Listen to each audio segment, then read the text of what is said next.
네, 27번째 마이뷰 시간입니다. 오늘 주제는 믿음을 저하시키는 긍정적인 말이란 제목으로 또 함께 여러분과 시간을 나누겠습니다. 우리가 흔히 긍정적이라고 한다면 말 그대로 긍정적인 의미 혹은 좋은 의미를 포함하고 있다 이렇게 생각할 수가 있습니다. 하지만 말 자체가 긍정적이라 할지라도 그러한 말로 인해서 혹은 그러한 단어로 인해서 믿음을 저하시키는 일들도 많이 있다라는 것을 우리가 잘 분별해야 되겠습니다. 대표적인 예로 어떤 그런 단어들이 있냐면 예를 들어서 이런 단어들이 있습니다. 지혜 혹은 지혜롭게 어떤 어려운 일이 있을 때 우리가 이것을 잘 버텨나가고 또 혹은 잘 피해 나가기 위해서 지혜롭게 혹은 "지혜가 필요하다." 이렇게 얘기를 합니다. 이 지혜라는 말 자체는 성경 말씀에 여러 차례 나와 있기 때문에 분명 나쁜 의미는 아닌 것은 사실입니다. 그러나 상황에 맞게 지혜롭게라는 말 자체가 좋지 못한 피하기 위한 어떤 고난이나 또 주님께서 말씀하신 우리의 십자가를 피하기 위한 혹은 어떤 주님의 연단을 피하기 위한 혹은 그러한 반드시 맞닥뜨려야 하는 것을 피하기 위해서 쓰는 그런 언어로 지혜를 쓰는 경우가 많이 있다는 것입니다. 또 합리적이다 혹은 합리성이 있다 이렇게 얘기를 할 때가 많이 있습니다. 합리적이란 말도 굉장히 긍정적인 의미입니다. 굉장히 융통성도 있고 대화도 잘 통하는 그러한 사람 혹은 그러한 사고방식을 우리가 합리적 사고방식 혹은 합리적인 생각이다. 이렇게 합리성이 있다. 이렇게 얘기할 때가 있습니다.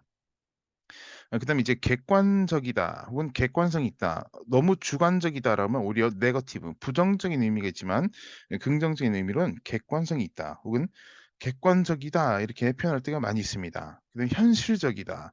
현실적으로 '아 현실적 감각이 뛰어나다.' 혹은 '현실성이 있다.'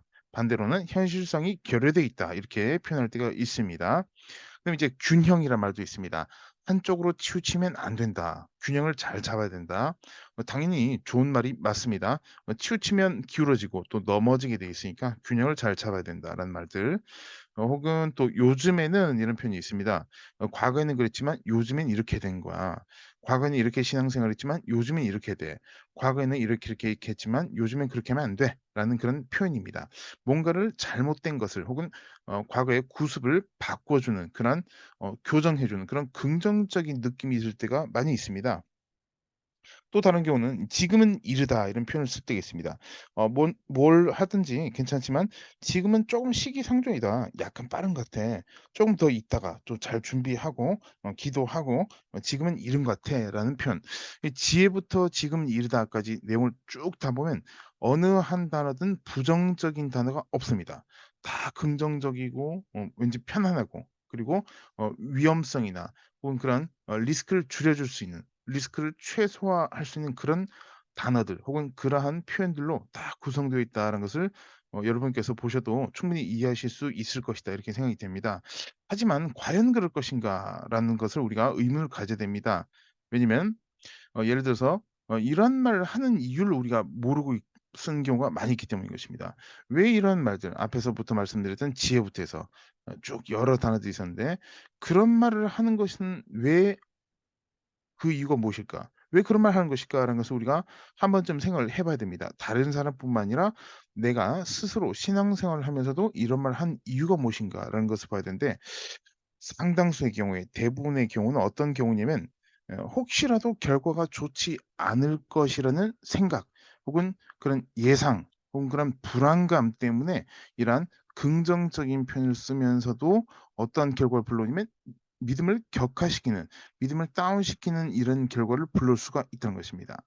그럼에도 불구하고 뭔가 고생을 피하고 어려움을 피하고 고난을 피할 수 있는 그런 긍정적인 단어이기 때문에 이러한 단어를 쓴다 하더라도 듣는 사람은 굉장히 편안함을 느낄 수가 있습니다.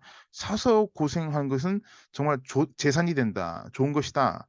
보약이 된다." 이렇게 말은 흔히 하지만 굳이 사서 고생하려는 사람은 그렇게 많지가 않습니다. 또 그렇게 이유 없이 고난을 겪을 필요가 없는 것도 맞습니다. 하지만 말씀 따라 우리가 고난을 받고 어려움을 당하고 또 여러 환란이 있는 것도 더욱더 사실입니다. 그렇지만 그러한 것을 피하기 위해서 이런 긍정적인 언어를 쓴다. 그러한 것으로 인해서 믿음이 성장하지 못하고 오히려 저하된다라고 한다면 이러한 단어를 우리가 잘 분별해서 사용해야 되겠다는 것입니다. 그래서 대부분의 경우는 믿음이 부족한 경우에 이런 말을 쓰는 경우가 많이 있습니다.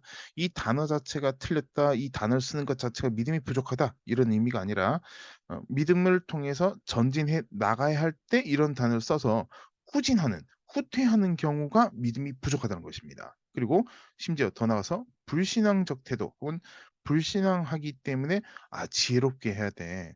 요즘 같은 시기는 요즘 같은 옛날 얘기지만 몇 년 전 같은 경우는 그랬습니다.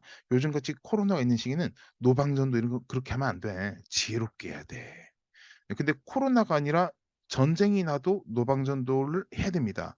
노방전도 해야 될 때가 올 것입니다. 그럼에도 불구하고 지혜롭게 해야 돼. 다른 방법으로 전도하는 것도 아니면서 혹은 전도한다 하더라도 그런 어떤 직접적인 방법을 다 우회하고 피해 나가기 위해서 뭔가를 지혜롭게 해야 된다. 이것은 바로 긍정적인 단어를 통하여 부정적인 결과, 우리 인생에서 가장 부정적인 결과는 죽음보다 더 큰 부정적인 결과는 무엇이냐면 믿음의 저하입니다. 이 믿음 저하되는 것보다 더욱더 최악의 상황이 없다는 것입니다. 결국 천국에 가는 것도 믿음으로 가는 것이고 말씀, 기도, 전도 모든 것이 예배도 찬양도 구제도 봉사도 믿음이 없으면 할 수가 없기 때문인 것입니다.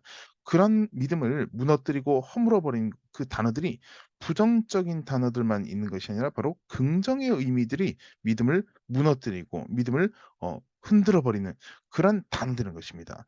이 마지막 때 우리가 체험이 참 중요하다 제가 여러 차례 말씀드렸지만 체험을 통한 믿음 성장 중요합니다. 그러나 더 나아가서 가장 우위에 있는 것은 체험을 통한 분별력입니다. 분별력을 성장시켜야 믿음도 성장하기 때문인 것입니다.